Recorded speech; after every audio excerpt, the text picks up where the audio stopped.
What's up, Facebook and YouTube? We're going to cover the round one action of the NCAA tournament. After I talk a little bit about a Ravens player who tragically died in a dirt bike accident after Thursday night.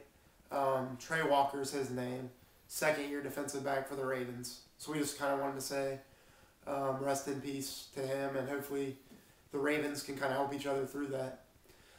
All right, now to go into our brackets. Might as well go ahead and pick mine up and rip it up, but I won't. Lost quite a few, which we'll get into later. But I just kind of wanted to touch on some of the upsets we saw yesterday. One was Yale Baylor. I didn't have that. Josh did. Hawaii over Cal. Again, Josh had it. He was 2 for 2. And then I had South Dakota State winning, and they got into pretty tight game with Maryland before being robbed by the officials at the end. There was a travel call for Melo Trimble. They didn't see it. Double dribble from Melo Trimble again. They didn't see it. But, I mean, there's always something in the game you can go back and say, it shouldn't have happened. So I'll take that loss. And then I had Wichita State winning. And so we were 3 out of 4. I'll take that every day as far as picks are concerned. Now we're going to go ahead and go into some of the key second-round matchups. Josh, go ahead. Before we do that, I'd like to talk about like 3 other upsets. Pretty much Middle Tennessee with Michigan State. I don't believe hardly anybody saw that coming. Just Michigan State played a bad game. Middle Tennessee was hitting their threes, moving the ball, getting open shots, and then what's their leading shooter's name? Giddy Potts. 51% on the year. He led the nation in 3-point percentage. Very good. Pretty much did it. Pretty much that one you didn't really expect it. Another one that I didn't expect was the Stephen F. Austin West Virginia game. West Virginia, or pressed Virginia, got pressed and they couldn't hit their shots. They couldn't make hardly anything. They just got beat up, and Stephen F. Austin just made more shots, and they had a kid walk up that seemed like he couldn't miss, and he was doing everything right. When the kid was, 20 of 21 at the line or something like that? He didn't miss anything from the free throw line. To add on to what Josh said there, another issue I had with that game was Huggins. He coached at Cincinnati, a year at Kansas State, and now West Virginia, his alma mater. And he lost his cool, which was absolutely, that's unbelievable. I think it was an 8-point game. They were kind of getting back into it. Yeah. Drove to the basket, got fouled. I think it was Williams for West Virginia. But anyway, he runs his mouth to an official, gets teed up. Who goes to the line to walk up, hits 2 for 2, and it kind of spiraled down from there. Yep. You can't do that as a veteran coach. But as Josh said, how does a team so used to pressing have 20, 21 turnovers, and an inexperienced team comes in, has 7 turnovers, I believe, the whole game. They were deep, they're a good team, but the level of athlete just isn't there. Walkup is the only player I would say he could play anywhere. He's very good. The rest of the roster, I'd say they're all just small school players. Unbelievable there. And then Michigan State, I can kind of give them a pass on one hand because that team shot lights out. If you score 80, I believe Michigan State scored 82, Josh. 82. It was 90 and 82. And Middle Tennessee scored shooting 90. like that, they'll probably score 50 the next game. That's just the way it goes. If somebody's that hot, they're hot. But kind of uncharacteristic from Valentine. He didn't really get it going. Just didn't have any momentum. Got in foul trouble early. Foul trouble, yeah. And you can't do that against anybody. And I think that's a real eye-opener to anyone filling out a bracket because 22% of all pickers on ESPN, that's several thousand, had Michigan State winning the whole tournament. So just goes to show how wrong we can be. Yep. Okay, go ahead, Josh. Pretty much the next one I want to look at is the Northern Iowa-Texas game. Hard-fought game. They both were butting heads the whole game. Northern Iowa shot some free throws, went up. Texas came back, tied it up with, I forget how many seconds left, and Northern Iowa gets it in, and a heat from half court ends Texas's NCAA tournament. And that's March Madness. I mean, that's what everybody loves. It happens. I didn't love it for my bracket, but I had Texas winning one game, so it's not huge, but an amazing shot. Just a gutsy shot. Yep. And that's pretty much all I want to talk about some of the upsets. Pretty much now, like Cody said, we're going to talk about round 2, get into that.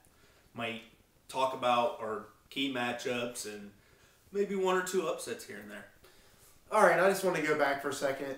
Purdue, the Big Ten had a rough day in general.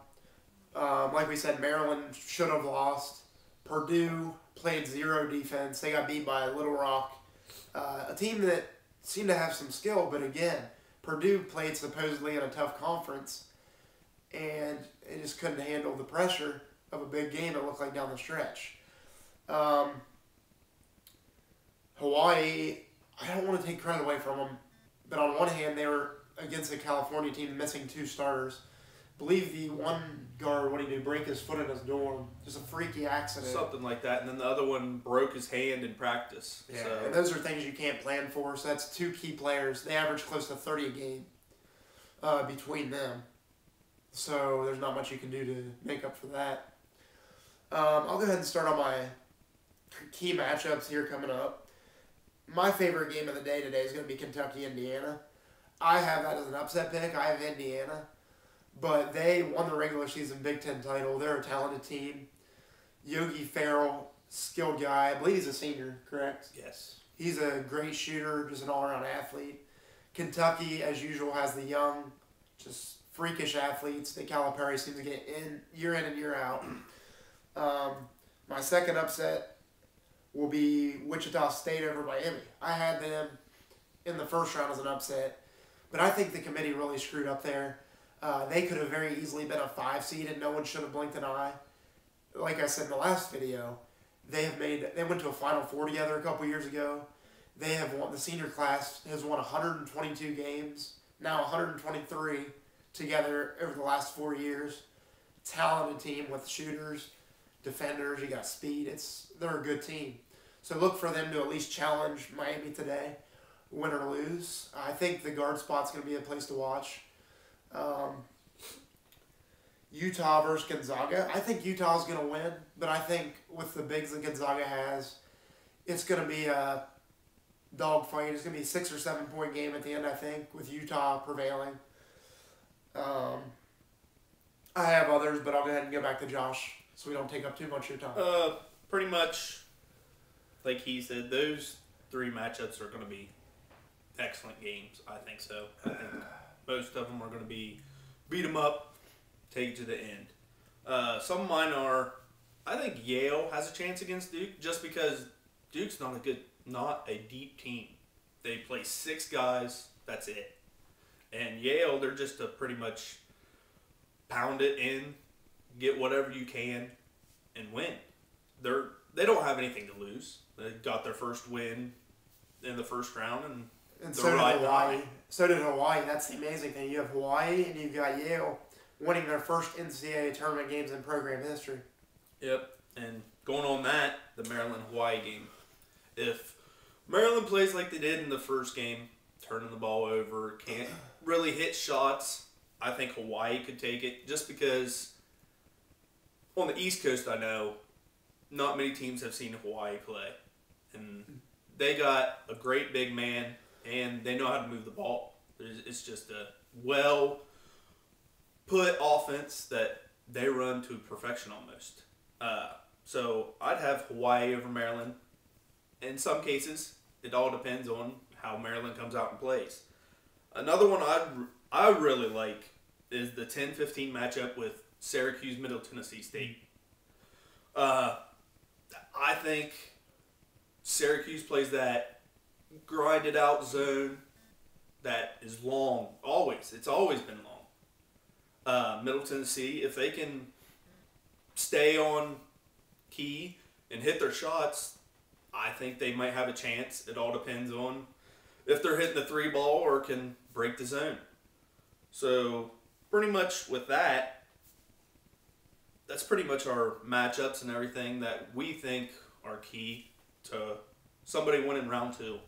I think something you really have to say with Yale is how well coached they are, how disciplined Yes. they are. I think that won the game for them in round 1. Hawaii, I'll be honest with you, I hadn't seen them play all year. I think that plays a key role. I know that teams have film on each other, but it's one thing to see film and another to be in the game. So I think Hawaii really took them by surprise. I was surprised, I'll tell you that. Kind of to end here because I don't want to take your whole day up here, but we're going to start a Twitch for our group. I don't know how many of you are familiar with Twitch. Basically, we can stream mostly games. We're going to have days we're going to have gaming, which some of you are interested in. It'll be in our YouTube description that you can see on Facebook. I have about an hour and a half, 2 hours last night from streaming 2K. If you want to check that out, we'd appreciate it. Again, if you have 2K for Xbox One, our mine's Steel Cody 36 is my gamer tag, and Josh, go ahead and tell me yours. Mine's Perfect Pirate, so pretty much not that hard to remember. All right, so you can jump on and let us know if you want to get beat or you want to play with us. That'd be fun to kind of play different people. We have a 3-man squad, but we can always mix it up. And Twitch, I'll try to put in the description as well. I'll see how much time I have today. But just keep an eye on the Facebook page. We appreciate all of you that have posted already in the Facebook page, and we'll really keep an eye on that and talk with you. Twitter, we also have, it's kind of in the early stages, but look it up at Y City Sports. And that's about it for today. Yep. Apologize for my voice in my head. I've got a really bad cold. I'm hoping I'm not getting bronchitis because I'm losing my voice and kind of really stuffed up. So just thanks for bearing with me as I'm losing my voice, and we'll talk to you again soon. Thanks, guys. See ya.